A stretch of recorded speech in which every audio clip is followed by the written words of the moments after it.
Esselamu Aleyküm ve Rahmetullah. Bismillahirrahmanirrahim. Elhamdülillah Rabbil Alemin. Vessalatu vesselamu ala Resulillahil Emin. Habibi ilahina ve tabibi nüfusina Ebil Qasimil Mustafa Muhammed.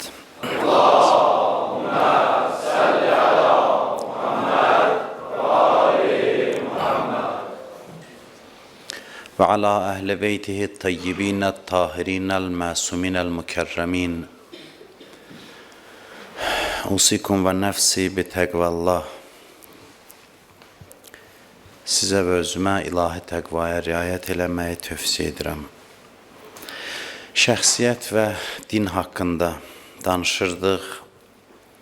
Dinlə, dindarlıqla şəxsiyyətin əlaqəsi, bağlılığı nədən ibarətdir?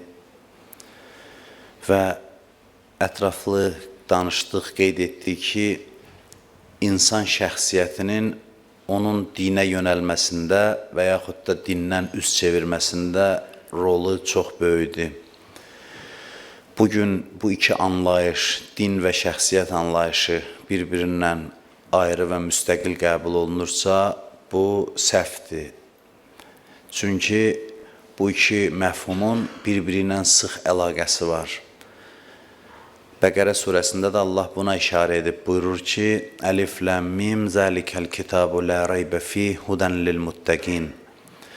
Bu elə bir kitabdır ki, heç şübhəsiz ki, təqvalı insanları hidayət edir. Yəni, hər insanı Quran hidayət edə bilməz.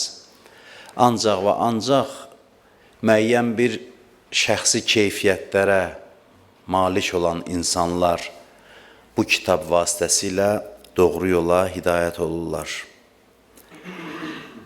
İnsan şəxsiyyətinin haqqında danışdıq ki, şəxsiyyəti formalaşdıran xüsusiyyətlər insanda sabit olan xüsusiyyətlərdir, köklü xüsusiyyətlər. Hər xasiyyət insanın şəxsiyyətini formalaşdırmır. Bizim bəzi köklü xüsusiyyətlərimiz var ki, onlar bizim şəxsiyyətimizin əsasını təşkil edir. O xüsusiyyətlərin cəmi, toplusu bizim şəxsiyyətimizi formalaşdırır. Və bunu da qeyd edim ki, bugün insan şəxsiyyətini formalaşdıran xüsusiyyətlər insanın düşüncəsinə də təsir göstərir. İnsanın, keçmişdə də bunu demişik, düşüncəsi onun şəxsi keyfiyyətlərinin əsiridir. İnsanın düşüncəsinə onun şəxsiyyəti təsir göstərir, şəxsiyyəti təsir qoyur. Onun şəxsiyyətini, onun düşüncəsi formalaşdırır. Daha doğrusu, düşüncəsini şəxsiyyəti formalaşdırır. İnsanda olan müəyyən xüsusiyyətlər onun bu və ya digər şəkildə düşünməsinə təsir göstərir. İnsan xasiyyəti, insan şəxsiyyəti onun düşüncəsində təsirsiz deyil. Və ancaq güclü şəxsiyyətə malik insanlar azad düşüncə sahibi olurlar. Ona görə də şəxsiyyətli insanların xüsusiyyətlərindən biri azad, müstəqil düşüncə sahibi olmaqlarıdır. İnsanın azad və müstəqil düşüncəyə sahib olması onun şəxsiyyət göstəricisidir. İnsanların müxtəlif xüsusiyyətləri onların düşüncələrinə təsir qoyur və insanı müstəqil düşünməkdən məhrum eləyir. Ümumiyyətlə, az insanlar var cəmiyyətdə ki, müstəqil, azad düşüncəyə sahibdirlər. İnsanların çoxu düşüncə baxımından təsirə tez düşürlər. Mühit, təbliğat, informasiya insanların əksəriyyətinin düşüncəsini formalaşdırır və eyni zamanda insanın daxilində olan xüsusiyyətlər onların düşüncəsinə bu və ya digər şəkildə düşünmələrinə təsir göstərir. Şəxsiyyəti zəif olan insanlar başqalarının düşüncəsini kör-körənə qəbul edirlər. Görürsən, hansısa bir mədəniyyətə aşiqdir. Bilirsiniz, belə bir xüsusiyyət var insanlarda. İnsanların çoxu düşünmədən seçir. Sonra da seçdiyini müdafiə edir. Düşünmədən seçir, yəni zövqlə seçir, meyillərinə əsasən seçir. Hansısa bir mədəniyyətə vurğundur. Niyə görə? Çünki o mədəniyyətlə bunun daxil arasında bir uyğunluq var. O mədəniyyəti mənimsəyir, qəbul edir, seçir və ondan sonra başlayır o mədəniyyəti, o düşüncəni müdafiə eləməyə, düşünmədən müdafiə eləyir. İstənilən məsələyə bəraət qazandırmağa çalışır. Kör-köranəlik insanların çoxuna xasdır və bu zəiflik əlamətidir. Məsələn, yaltaq insan. O insan ki, onda yaltaqlıq xüsusiyyəti var. Yaltaq insanın heç zaman düşüncəsi müstəqil olmur. O ancaq başqalarının düşüncələrini təkrar etməklə məşğuldur. Başqalarının düşüncələrini sadəcə yamsılamaqla məşğuldur. Başqalarının fikirlərini nəql etməklə məşğuldur. Özü fikir istehsal eləmir. Düşüncəsi azad deyil. Belə insanların yaradıcı düşüncəsi olmur. Onların düşüncəsi yaltaqlıqlarının əsiridir. Yaltaq insan şəxsiyyətsiz insandır və şəxsiyyətsizliyinin də ən əsas əlaməti budur ki, müstəqil düşüncəyə malik deyil. Müstəqil düşünə bilmir. Keçmişdə mən bu misalları demişəm, psixoloqlar müxtəlif testlər keçirib insan düşüncəsi ilə bağlı və insanların düşüncə asıllıqlarının səviyyəsini müəyyən ediblər. Məsələn, bunu keçmişdə mən bu misalı demişəm, xatırlayırsınızsa, neçə nəfəri toplayıblar bir otağa, hissə-hissə, məsələn, 10 nəfər, 10 nəfər. Hansısa figurları üst-üstə düzüblər, deyiblər bunu dağıdın. Düzün, dağıdın, düzün, dağıdın. Üst-üstə düz elə bilir ki, məsələn, domino daşlarını, məsələn. Düzüblər, dağıdıblar, düzüblər, dağıdıblar, bir neçə dəfə bunu təkrar etdiriblər. Sonra o insanlar çıxanda onların bir qisminə gizlində, bir-birindən xəbərsiz. Məsələn, müəyyən məbləğdə pul veriblər bir hissəsinə. Bir hissəsinə heç nə verməyiblər. Ondan sonra oturublar, onlarla söhbət eləyiblər ki, hansı hisslər keçirirdiniz burada? Pul alanların hamısı deyib ki, bihudə iş idi, heç nə, mənasız, nə hiss keçirəcək? Boş-boş şeydir, daşları yığ, sonra dağıt. Onlar ki, pul almayıblar, hamısı başlayıblar fəlsəfə uydurmağa bu işlər üçün. Ki, bilirsiniz, bu adam belə bir hal keçirdi, bunun belə bir təsiri var. Bir dənə fəlsəfə yaradıblar. Nəyə görə? Ona görə ki, insan axmaq iş görməyi özünə sığışdırmır və başlayır o axmaq işinə fəlsəfə yaratmağa. O biri nəqd pulunu alıb, qoyub cibinə, deyir elə bu işin nəticəsi bu qazancdır və düşüncəsi də müstəqildir. Rahat qiymət verə bilir ki, bu bihudə və mənasız bir işdir. Mənasız bir işdir. Bunu nə üçün dedim? İnsanların düşüncəsinə müxtəlif amillər təsir qoyur və çox incə məsələdir. Bəzi insanlar elə bilir ki, özüm düşündüm, amma araşdırsa görər ki, bu özüm düşünüb bu nəticəyə gəlməyimə nə qədər amil təsir qoydu. Və bu, dinimizin də təqdim elədiyi ən incə mövzulardan biridir. Ən mühüm mövzulardan biridir.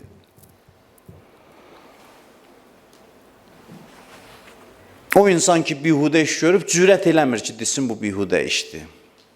Ona görə onun üçün bir dənə fəlsəfə yaradır. Başqa bir eksperiment keçiriblər. Məsələn, neçə nəfəri toplayıblar bir otağa və kənardan qışqırıq səsləri veriblər otağa. Kimsə köməyə çağırır ki, kömək eləyin məsələn və kənardan müşahidə eləyiblər. İnsanların əksəriyyəti bu fəryad səsini, köməyə çağırış səsini eşidəndə başqalarına baxıb ki, onlara nə edəcəklər? Hamısı yanındakına baxıb ki, görsün nə edəcək.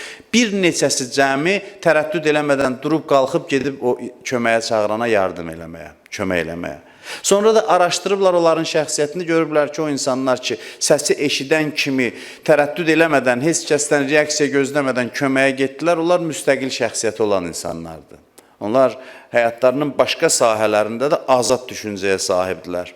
Onun bunun ağzına baxmırlar. Amma əksəriyyət belə deyil. Əksəriyyət yanındakıların, ətrafdakıların ağzına baxır ki, görsün nə deyəcəklər və əksəriyyət dediyi fikri də kör-köranə qəbul edirlər. Andersonun bir hekayəsi var da, yəqin onu eşitmişsiniz. Bir kralın barəsindədir, deyir, 2 nəfər dərzi gəlir krala, deyir ki, sənin üçün elə bir paltar tikəcək ki, o paltara qiymət verməklə ətrafındakılarının ağlının səviyyəsini biləcəksən. Bunlar dələdüz adamlar olur bu iki dərzi. Gəlirlər böyük məbləğdə pul alırlar kraldan ki, qızıl saplardan tikirik, filan eləyirik, filan eləyirik. Bu bir hekayədir. Və başlayırlar göyə iş görməyə. Şah vəzirini göndərir ki, kral get gör necədir, iş nə yerdədir. Gəlir görür ki, onlar heç nə dəzgahdır, heç nə eləmirlər. Deyirlər, bax, boşluğu göstərirlər, deyirlər, bax necə paltardır bu filan. O öz-özünə fikirləşir ki, desəm ki, burada paltar yoxdur, birdən mən axmaq sayılaram. Deyir ki, çox gözəl, əla paltardır. Növbəti dəfə bir başqasını göndərir kral, o da gedir, baxır. O deyir, axı vəzir demişdi ki, yaxşı paltardır. Yəqin ki, yaxşıdır. Heç nə yoxdur, paltar zatı yoxdur. Deyir ki, əla. Gəlir şaha deyirlər, əla. Axırda iş yekunlaşanda şah özü gedir baxmağa. Gedir, baxır, özü də görür ki, yoxdur, heç nə. Deyir, məndən qabaqçılar deyib, var, bu dərzilər bu qədər pul alıb. Desəm ki, paltar yoxdur, mən özüm axmaq olaram. Deyir ki, əla, maşallah, gözəldir. Növbəti gün nümayiş eləməlidirlər bunu. Cəmaat yığışır, şah yeni paltarda cəmaatın içinə çıxır. Şahı soyundururlar, paltar geyindirirlər əyninə, çılpaq vəziyyətdə çıxır. Hamı baxır, bir-birinə baxır, hamı başlayır tərifləməyə. Tərifləyir. Bir dənə uşaq olur atasının qucağında, bir dənə baxır, deyir ki, kral çılpaqdır ki. Bunu deyəndə hamı başlayır deməyə, hə, doğrudan da çılpaqdır. Bu, belə bir hekayə, indi o söz aforizmə çevrilib ki, kral çılpaqdır. Həqiqətən də bir dənə uşağın, o konformizm deyilir psixologiyada buna, insanlar adətən ümumi rəyə kör-körənə təslim olurlar, kör-körənə tabi olurlar. Bu da onun, bu hekayədə onun göstəricisidir. İndi siz deyə bilərsiniz ki, bu bir dənə hekayədir, bir dənə də hadisə sizə danışım. İngiltərədə baş verib, deyiblər ki, sükut konserti olacaq. Elan veriblər, olmuş bir şeydir bu. Sükut konserti olacaq, elan veriblər, neçə gün reklam gedib, cəmaat dolub zala. Ki, görəsən bu sükut konserti nə deməkdir? Oturublar, zal dolu olub, anşlaq olub ki, xüsusi bir, gözəl bir konsert olacaq, özünə məxsus. Gəlib oturub, piyanoçu, rayalın arxasına oturub, orada da dilləri yoxdur heç nə.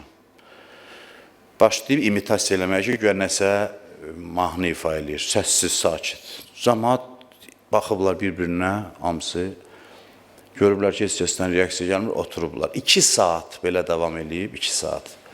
Ondan sonra durub, əyilib, təzim eləyib, cəmaat da belə gürültülü alqışlarla qarşılayıb və çıxıb gedib. Ondan sonra deyir, bu müsahibə verir, deyir, mən insan axmaqlığının sərhəddini yoxlamaq istədim. Gördüm ki, sərhədsizdir. İnsan həqiqətən də axmaqlığının sərhəddi yoxdur. Həddi yoxdur insan axmaqlığının. Həmin bu, psixologiyada olan o konformizmdir ki, insanlar tərəddüd eləyir, fərqli müstəqil fikir söyləmə. Biri cürət eləmir ki, ay qardaş, biz dəli deyilik, burada oturmuşuq, sən yalandan belə bilirsən, heç bir səs yoxdur, 2 saat belə bir konsert verirsən bizə, məsələn. Yəni, bu, insana xas xüsusiyyətdir və insanların çoxu da bu şəkildədir, belə bir vəziyyətdədir ki, məsələn, uşaqlıqda soruşurlar ki, niyə dərsdən qaçdın? Deyir, hamı getdi, mən də getdim. Hamı qaçdı, mən də qaçdım. Çox uşaqların öz səhvlərinə olan dəlilidir bu, sübutudur. Yəni, insan çox zaman çoxluğa baxır, müstəqil düşüncəyə sahib olmur və bu, insanın şəxsiyyətsizlik göstəricisidir. İnsanın şəxsiyyətinin zəifliyinin göstəricisidir. İnsanların çoxu da təəssüf ki, belədir.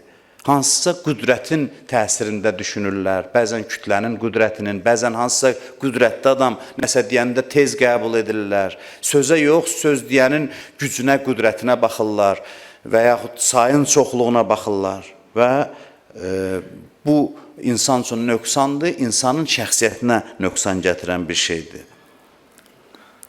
Ona görə də biz rahat deyənmərik, mən düşündüm, belə nəticəyə gəldim. Oturub izləsən ki, sənin bu düşüncənə nə qədər amil təsir qoydu, ta sən bu nəticəyə gələsən, görərsən ki, yox, mənim düşüncəm müstəqil deyil. Əslində, insanlar niyə səhv nəticələrə gəlirlər? Əslində, istənilən əqli məsələni, riyazi məsələ kimi 100 minlərlə insana versən, düşüncə düz getsə, eyni nəticə hasıl olmalıdır. Bəs niyə bu qədər fikirlər haçalanır? Onu araşdıranda görsən, bir sıra psixoloji amillər var ki, insanın düşüncəsinə təsir qoyur, kütlənin, mühitin təsiri və insanlar müstəqil düşüncədən məhrum olurlar və yanlışlığa gedirlər. Bəhsimiz nə idi? Bəhsimiz bu idi ki, hansı şəxsiyyətlər dindar olur, hansılar yox. Və dedik ki, bəzi insanlar dindar olur, müsbət şəxsi keyfiyyətlərinə görə yox, əksinə mənfi xüsusiyyətlərinə görə. Bəzilərini dindar olmağa vadar eləyən onların mənfi xüsusiyyətləridir və günümüzün bəlası budur, hər dövründə bəlası budur. Din gəlir bəzən şəxsiyyətsiz insanların sığınacağına çevrilir. Hansısa səbəbdən gedir dindar olur.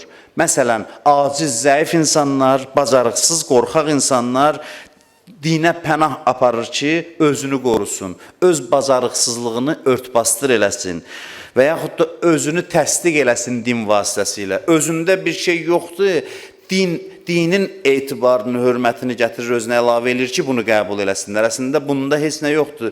Bunda nə varsa, o din hesabına özünə hörmət qazanmağa çalışır. Və bəzi, keçən dəfə dedik, qərbdə olan filosofların, qərb filosoflarının bir qismi ki, deyir, din acizlərin sığınacağıdır. Müəyyən qədər onlara haqq vermək lazımdır. Çünki çox belə nümunələr görüblər. Deyirlər, şücaətli adama din lazım deyil. Şücaətli adam özü vəziyyətdən çıxacaq. O ki, bacarıqsız, qorxaq, aciz və zəlil insandır, o gedir dinə ki, özünə bəhanə tapsın dindarlığı ilə, yəni sığınsın dinə, özünü qoruma instinkti onu dinə yönəldir.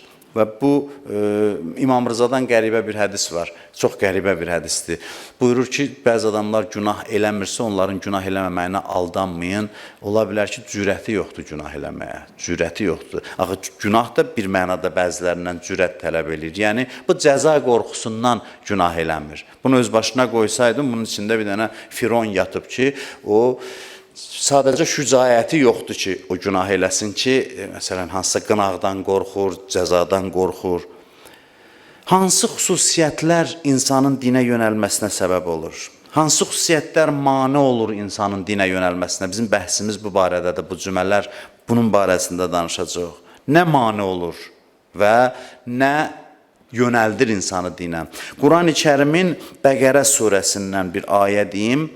Burada bir xüsusiyyət vurğulanır, ona işarə eləmək istəyirəm. Buyurur ki, və mən yərğəb ən milləti İbrahim. Buyurur ki, kim hazırdır İbrahimin dinindən, ayinindən üst çevirsin? Kimlər hazırdır ki, İbrahim əleyhissalamın ayinindən, dinindən üst çevirsin? İzah edir. İlla mən səfihə nəfsə.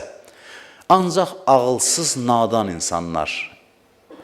Deməli, nadanlıq, ağılsızlıq, səthi düşüncə insanın dindən üst çevirməsinə gətirib çıxardır. Quran belə bəyan edir. Buyurur ki, insanı dindən uzaqlaşdıran ən əsas xüsusiyyətlərdən biri nadanlıqdır. Bu şəxsiyyətə aid xüsusiyyətdir. Dalınca buyurur ki, وَلَقَدْ اسْتَفَيْنَاهُ فِي الدُّنْيَا وَإِنَّهُ فِي الْآخِرَةِ لَمِنَ الصَّالِحِينَ. Buyurur ki, biz İbrahimi dünyada seçilmişlərdəndir və ahirətdə salih insanlardandır.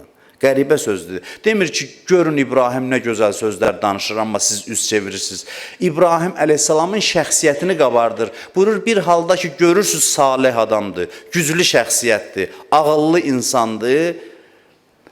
Ondan üst çevirirsizsə, deməli, nadansız. Nadansız. Peyğəmbər dəvətini necə başladı?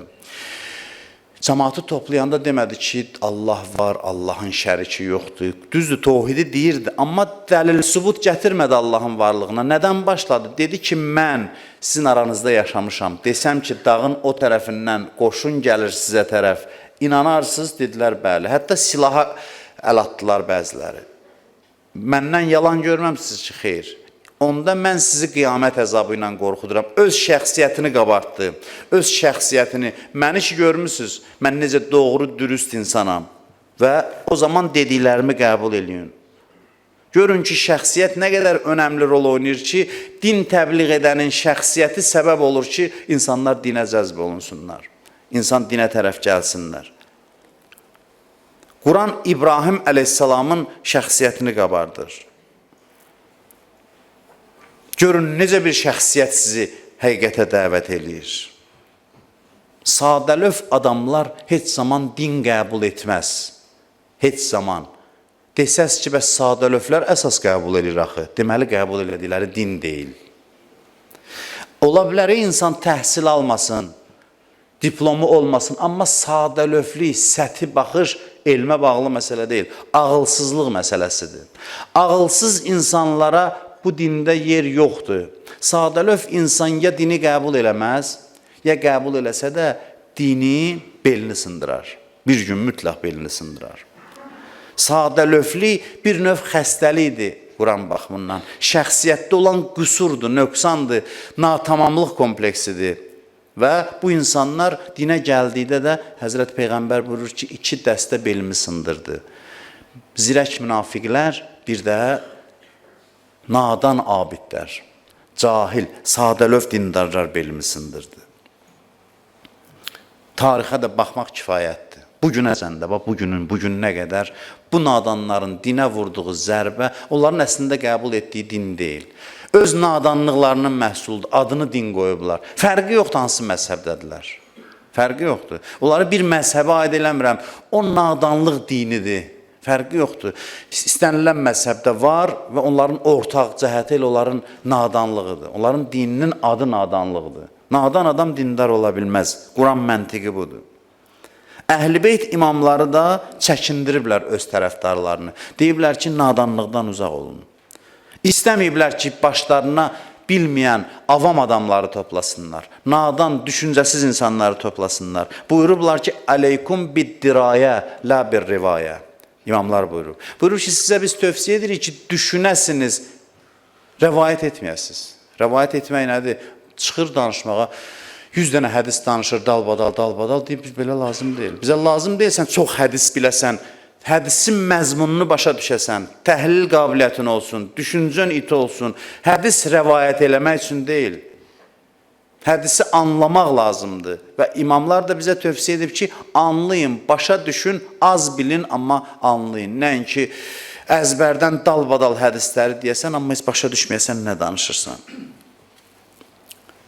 İmamlardan hədis var ki, bizim tərəfdarlarımızın məqamı fərqlidir. Soruşurlar ki, hansı cəhətdən fərqlidir? Buyurublar ki, anlamaqları cəhətindən. Kim çox başa düşür, o daha dəyərlidir. Biliyinin həzmi yox. Nə qədər başa düşüb, nə qədər anlayıb.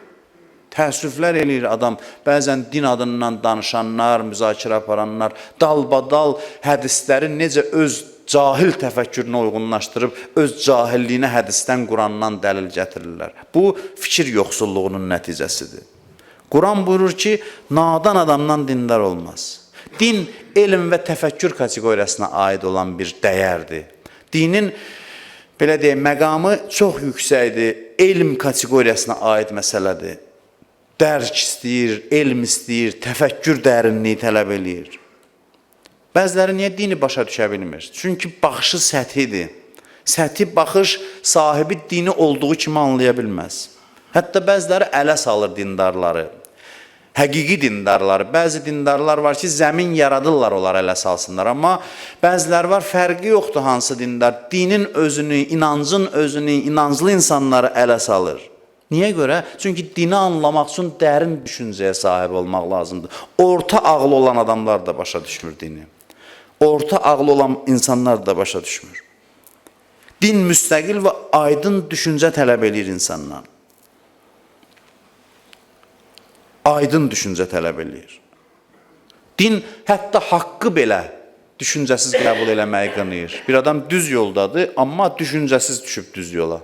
Deyir, onun imanının faydası yoxdur. İmanına dəlil lazımdır, təfəkkür lazımdır. Haqq yolda ol, batıl yolda ol, fərqi yoxdur. Fərqi bu baxımdandır ki, düşüncə ilə qəbul elə. Əgər düşüncə ilə getsən, batıl yolda olmazsan. Həqiqət birdir və onu dərk eləməyin yolları da iti düşüncədir, ağıldır. Bir gün bu din, bunu mən tam qətiyyətlə deyirəm ki, mütəfəkkir və ziyalı insanları cəzb eləməyə başlayacaq. Dünyanın hər yerində bu proses başlananda bilin ki, din öz yerini tutmağa başlayıb insan təfəkküründə. Və proses zəif də olsa gedir. Keçmiş illərə, əsrlərə, dövrlərə baxanda indi müəyyən mənada bu proses gedir. Din dərin bir dəryadır, vallah çox dərindir. Niyə görə din çox dərindir? Çünki insan çox dərindir. Dində insan üçün göndərilib. İnsan çox mürəkkəb varlıq olduğu üçün, çox dərin varlıq olduğu üçün din primitiv ola bilməz. Din primitiv ola bilməz. Dərin bir varlığa, mürəkkəb bir varlığa göndərilən həyat yolu, hidayət yolu heç vaxt primitiv ola bilməz. Heç vaxt səthi ola bilməz. İti ağıl lazımdır adam dində qalsın. Hər bir insanı arif olaraq məsələn qəbul eləməyin sizə tövsiyə edirəm. O adamlar ki, mənəviyyatları, irfanları, təfəkkürünün məhsuludur, o insanlara ehtiram eləmək lazımdır. 5 dənə, 3 dənə kəramətlə adam arif olmaz, mərifət sahibi olmaz. Mərifət sahibi sizə təqdim eləyəndə dində, siz baxın onun ağlının səviyyəsinə, danışdığı sözlərə baxın. Ağlının məhsuludur onun irfanı, mənəviyyatı, bu məqbul bir şəxsiyyətdir, dəyərli bir şəxsiyyətdir. Din təəssüf ki, hərdən bizi bəzi mövzulara çağırırlar, yəni müraciət edirlər ilahiyyatçılara, yuxu yozumu, nə bilməm, filan kəsə vergi verildi, o ağacda Allah yazıldı, bu yumurtanın üstündə, pomidorun üstündə Allah yazıldı. Din bu deyil. Allah hər yanda yazılıb. Lazım deyil ki, onu hansısa bir möcüzə baş verdi, filan yerdə Allah yazıldı. Heç bilinmir onu ne üçün eləyiblər. Cəmaatın başını bu şeylərlə qatıblar. Dini xurafat kimi təqdim eləmək üçün. Dünya hansı səviyyədə biz yazı axtarırıq ki, bu yumurtanı gətirirlər hərdən. Buna bax, yumurtanın üstündə. Allah da yazılmayıb orada. 2 dənə, 3 dənə xət yan-yana olur. Dini bununla mı tanımalıyıq? Allaha bununla mı iman gətirməliyik? Budurmu dinin məqsədi ki, gəlsin, yuxu yozsun, mistik hansısa bir şeylərlə məşğul olsun. Din real, ağıllı, pragmatik bir düşüncədir. Və bu yerini din tutmayana qədər cəmiyyətdə, din tanınmayıb cəmiyyətdə. Bəziləri də anlaya bilmir dini. Dini hökmlərin fəlsəfəsini anlamır. Bir alim danışırdı ki, bir tələbələrlə görüş idi, qadınlar, qızlar başladılar etiraz eləmək ki, İslam niyə hüquqlarda fərq qoyur qadınla kişinin hüquqlarında? Deyir, sadə sual verdim. Dedim ki, qızlara sual verirəm. Məsələn, razısınız ki, həyat yoldaşınız sizə itaət eləsin, amma sizi sevməsin? Hamısı bir ağızdan dedi, yox, razı deyilik. Kişilərə sual verdim ki, razısınız ki, qadın həyat yoldaşı sizi o qədər də çox sevməsin, amma sizə təzim etsin, təzim yəni ehtiram, təvazökarlıq eləsin. Dedilər, bəli, razıyıq. Razıyıq. Dedim, görürsünüz, 2 dənə insan, qadın və kişi, fərqli psixologiyadır. Kişinin çox ehtiyacı yoxdur, qadın ona dəqiqədə desin ki, üzr istəyirəm, mən səni sevirəm, üzr istəyirəm. Yəni, amma qadının buna ehtiyacı var, məsələn. Bunların yaradılışında, psixologiyasında olan fərqdir. Hələ dərin tədqiqat aparmaq lazım deyil. Qadınla kişinin bir-birindən ciddi fərqləri var və din bu fərqləri nəzərə alıb bəzi qanunlar verir. Orta ağıllı insanlar və ağılsız insanlar başa düşmür. Deyir, vay, din ayrı seçkilik saldı kişi ilə qadın arasında. Həmin o feminist düşüncəsində olan adamlar bir zaman qadınla kişini güya eyniləşdirdilər, amma hansı faciələrə gətirib çıxartdılar insanları. Bir də görsən, fəryad eləyirlər, hicab qadını məhdudlaşdırır, hicab qadının azadlığını məhdudlaşdırır. Bəli, səthi baxışla baxanda elədir. Deyir, qarıya bürüyün. Amma biraz dərindən baxırsam, mən bu barədə bir dəfə burada danışmışam. Hicab qadına tətbiq edilən məhdudiyyət deyil. Hicab qadının tətbiq etdiyi məhdudiyyətdir. Qadın cinsi münasibətlərdə cəmiyyətdə güclü tərəfdir. Kişi daha çox cinsi meyllərinin əsiri olur, nəinki qadın. Quranda deyir ki, səsinizi incə eləməyin ki, qəlbi xəstə olan insanlara zərər vurarsınız. Kişiləri nəzərdə tutur. Düzdür, güclü kişilər var, amma ümumiyyətlə kütləni götürəndə daha çox kişi əsir olur deyə qadın burada üstünlük əldə edir. Qadına deyirsən, kişiyə məhdudiyyət tətbiq elə, sən tətbiq elə ona, hara qədər sənə baxa bilər. Amma bu örtünmə, bu nədir, keçmişə qayıdırıq filan. Amma oturub dərin düşünəndə hicabın fəlsəfəsini görürsən ki, qadının bu baxımdan hakim mövqeyini təsbit eləmək üçündür hicab. Cəmiyyətdə və ictimai münasibətlərdə. Qadın hədd qoyacaq kişiyə. Bu əslində qadının bu baxımdan kişidən üstünlüyüdür. Başqa cəhətlərdən də kişinin üstün cəhətləri var. Mən demirəm, qadın kişidən mütləq mənada üstündür. Bir sıra cəhətlərdən qadın üstündür, bir sıra cəhətlərdən kişi üstündür və hicab örtünmə qaydası bunu təsbit edir. Amma səthi baxan adam dərhal qəzavət eləyir və yanlış nəticəyə gəlir, çıxır. Amma məsələn, mütərəqqi qanun nədir? üzr istəyirəm, dönə-dönə ağsaqqallardan, məclisdə iştirak edənlərdən. Günümüzün reallığıdır. Artıq Avropada özünü inkişaf eləmiş dünya adlandıran bir yerdə cins məsələsi bilinmir nədir, mücərrət bir şeydir. Ya kişi cinsi, qadın cinsi deməyin, kiminsə deyir acığına gələr. Bax, orada başqaları da var. Məsələn, onlarda axı rus dilində var ya, on ana. Bizdə yoxdur da bu. Kişi və qadın cinsi qrammatikalarında var. Ərəbdə var hu və hiyə. İngilis dilində necədir o? He, she. İndi deyir, o gün mən oxumuşam ki, deyir, onların acığına gəlir deyə bir dənə təzə bir söz istəyirlər, işlətsinlər. Zi, məsələn. Nə kişi, nə qadın. Ki, birdən o birilərinin xətrinə deyir. Bilmir kişidir, qadındır. Bilmir. Həqiqət deyirəm sizə. Harvardda deyəsən bu məsələni qaldırıblar ki, bu indi mütərəqqi qanundur, amma hicab gerilik əlamətidir, məsələn. Bu, dinin məsələləri ağıl müstəvisində təqdim eləməyin zamanı çatıb. Din təkcə mənəvi bir kateqoriya deyil. O zaman ki, dini hökmlərin hamısı ağıl müstəvisində cəmiyyətə təqdim olunacaq, o zaman din tanınacaq dünyada, lazım olduğu kimi tanınacaq. Bu mütləq baş verəcək. Din itaəti də ağıl əsasında deyir. Malik Əştər Həzrəti Əlinin ən yaxın səhabəsidir. Biz ancaq Malikin mənəviyyatından danışırıq, şücaətindən danışırıq, Əliyə itaətindən danışırıq. Həzrəti Əli fikir verin, onun hansı xüsusiyyətini qabardır. Deyir, bir yer olsa ki, Malikin yanında mən olmayım, Malikin qarşısına bir məsələ çıxsa, təhlil edər, ağlı ilə düşünər, elə nəticəyə gələr ki, mən yanında olsaydım, həmin o sözü ona deyərdim. Bunu keçmişdə demişəm, eşitmişsiniz. Malikin fəziləti onun ağlının it olmasındaydı və onun mənəviyyatı da ağlının məhsulu idi. Bütün səhabələri, fəzilətli insanları, dini hökmləri ağıl müstəvisində təhlil eləməyin zamanı çatıb. Ancaq buna görə yox, filan şey elədin, filan cəzası var qiyamətdə. Bəli, o cəza var. Qiyamətdə əzab var, ondan da danışaq. Ancaq dünyaya da gətirək, göstərək ki, bu ağla ziddir, ay qardaş. Bu elədiyin iş ilk növbədə ağla ziddir, məntiqə ziddir. Sənin elədiyin iş məntiqsizdir. Din bu müstəvidə təbliğ olunmalıdır. Din bu müstəvidə insanlara çatdırılmalıdır. Din aydın insanlara, ziyalı insanlara aiddir. Və bu mənim danışdığım söz deyil, Qurandan dəlil gətirdim sizə. Axı, indi elə deyil. Əksidir, avam insanlar çoxalıb dinin içində. Deməli, din tanınmayıb. Deməli, nəsə düzgün deyil ki, belə olub. Və bəziləri bilirsiniz, dindarları niyə məsxər edirlər, niyə onlara ağılsız deyirlər? Bir daha deyirəm, çünki orta ağıllar anlamır. Orta ağıllar başa düşmür.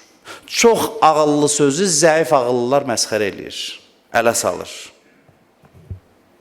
Bilirsiniz, məsələn, din deyir ki, filan işi görsən, filan şey olacaq, o biri gülür. Ha, bax, bunun dediyi sözə bax. Çünki bu çox sonraki nəticəni öncədən deyir din. Sonraki. Bu, o nəticəni görə bilmir. Bu, ora qədər uzağı görə bilmir. Səthi baxır, dar baxır deyə din bəzi hökmlər ona gülməli gəlir. Bəziləri ona görə dindarları ağılsız sayır.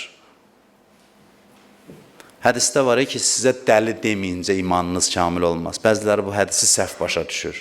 Öz divanəliyinə bəraət qazandırmaq üçün deyir ki, elə dindara dəli deyərlər, məsələn. Amma bunun mənası başqadır. Yəni, o qədər ağıllı olacaqsınız ki, cəmiyyət sizi başa düşməyib sizə dəli deyəcək. Ağlın çoxluğundan sizə dəli deyəcək. Orta ağıllar, zəif ağıllar sizi başa düşməyəcəklər. Ona görə sizə dəli deyəcəklər.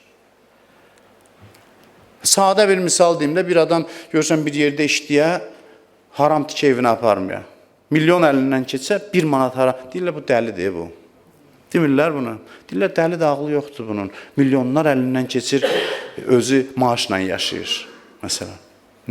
Bunun səthi düşüncəsini, amma bu uzaq görən adam bilir ki, haram tikənin sonra neçə qat mənim ailəmə, cəmiyyətə, ictimai münasibətlərə zərbəsi var. İndi hansı ağıllıdır, hansı dəlidir? Din ki, deyir sizə bir zaman dəli deməsələr imanınız kamil olmaz. O baxımdan deyir ki, siz o qədər ağıllı olarsınız ki, orta ağıllar sizi dərk eləyə bilməz, sizə dəli deyərlər, sizi dəli hesab edərlər. Qaləl mələ'ullezine kəfəru min qavmihi, Peyğəmbərə belə dedilər. İnna lənərəkə fi səfahətin.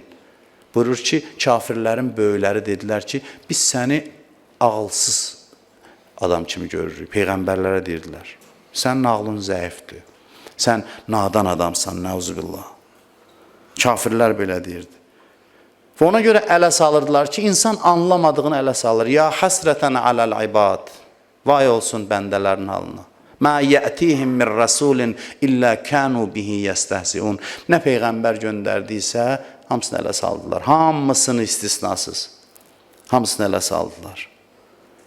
Dinin hökmləri ağıl müstəvisinə gəlib çıxmalıdır. Uşaqlarımızı elə tərbiyə eləyək ki, uşaq özü düşünsün, müstəqil düşüncəyə sahib olsun. Qorxmayın uşaqların düşünməsindən. Biz səhv tərbiyə edirik, uşağın ağzından vururuq, məsələni tez nəsihətə çeviririk, hər şeyi özümüz onun əvəzindən həll eləyib, yol göstərməyə çalışırıq. İmkan verin, düşünsün, səhv eləsin. Getsin bir dənə səhv iş görsün, amma düşüncəsinin məhsulu olsun. Qoyun təcrübədə səhvliyini sübut eləsin. Aydın olsun ki, səhv addım atıb, getsin, düzəltsin. Övlad tərbiyəsində əziz valideynlərə, gənc valideynlərə və ağsaqqallara tövsiyəm budur ki, uşaqlara düşünmək fürsəti verin. Uşaqlarınızı tərbiyə eləyəndə hər şey onun əvəzindən eləməyin. Uşağa müstəqil qərar vermə imkanı verin. Səhv düz qoy qərarı versin, kənardan müşahidə eləyin. Eyb yoxdur, getsin səhvə düçar olsun, başı nəyəsə dəysin, qayıtsın. Düşüncəsinin işə düşməsinə zəmin yaradın ki, gələcəkdə bu dinə mütəfəkkir insanlar lazımdır. Sağlam və müstəqil düşüncəyə sahib olan insanlar lazımdır. Bu din o qədər dəyər verir insanın azadlığına, düşüncə azadlığına ki, deyir ki, əgər səni tərifləsələr və ya tənqid eləsələr, ruhi yöndə bir zərrə qədər təsir qoysa, sən bizdən deyilsən. Çünki tərif təsirə, belə deyək, məruz qalmaq, tərifin, tənqidin təsirinə məruz qalmaq zəiflik əlamətidir. Yəni, ictimai rəy səni sarsıdır ya təşviq edir. Belə olmayın. İctimai rəydən azad olun.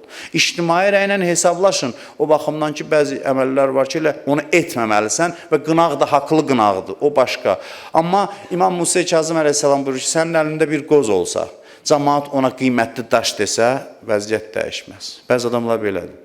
Özü-özünü tanıyır, pis adamdır. Cəmaat tərifləyir. Elə bir-birinin əlində qozu var, deyirlər, maşallah, nə gözəl brilyantdır bu. Bu da inanır onlara. Başlayır sevinməyə. Deyir, əlində bir qoz olsa, hamı desə ki, qiymətli bir daşdır, aldanma. Əlində qiymətli daş olsa, cəmaat desə ki, əlindəki qozdur, ona da aldanma. Sən əgər doğrudan da dəyərli bir şeyə sahibsənsə, əleyhissalam buyurur ki, haqq yolda gedənlərin azlığı sizi haqq yolda getməkdən soyutmasın. Yəni, baxmayın, adam çoxdur, azdır. Orta və zəif ağıllar bəzən dini hökmləri və güclü şəxsiyyətləri tanımadığına görə, anlamadığına görə onlara dəli deyiblər. İmam Hüseyin əleyhissalama dövrün ziyalıları məsləhət görürdü ki, sən özü ölümə verirsən, bu bihudə işdir, filandır. Amma zaman göstərdi ki, İmam Hüseyin hamıdan uzaq görəndi, hamısından uzaq görəndi və indi görürsən ki, İmam Hüseynin nə dərəcədə ağıl sahibi olduğu 1000 illər keçib, indində aşkarlanır. Ona görə də tez qəzavət eləmək. Anlamadığımız məsələ oldu. Bu nədir? Biabırsılıqdır, filandır. Belə eləməyək. Biraz oturaq, düşünək. Bilmədiyim bəlkə nəsə var. Bəlkə bir zaman keçdikcə. Çünki din insan üçün göndərilib. İnsan da mürəkkəbdir. Biz insanın hər tərəfini tanımırıq deyə bəzi məsələlər bizə səthi və ağılsız görünür. İnşallah Allah ömür versə, gələn həftə mövzunu davam etdirərik. Əudu billahi minəşşeytanirracim. Bismillahirrahmanirrahim. Qul əudu bi rabbin-nas, malikin-nas, ilahin-nas, min şerril vasvasil-xannas, əlləzi yuvəsvisu fi sudurin-nas, minəl cinnəti vən-nas. Sadaqallahul aliyyul azim.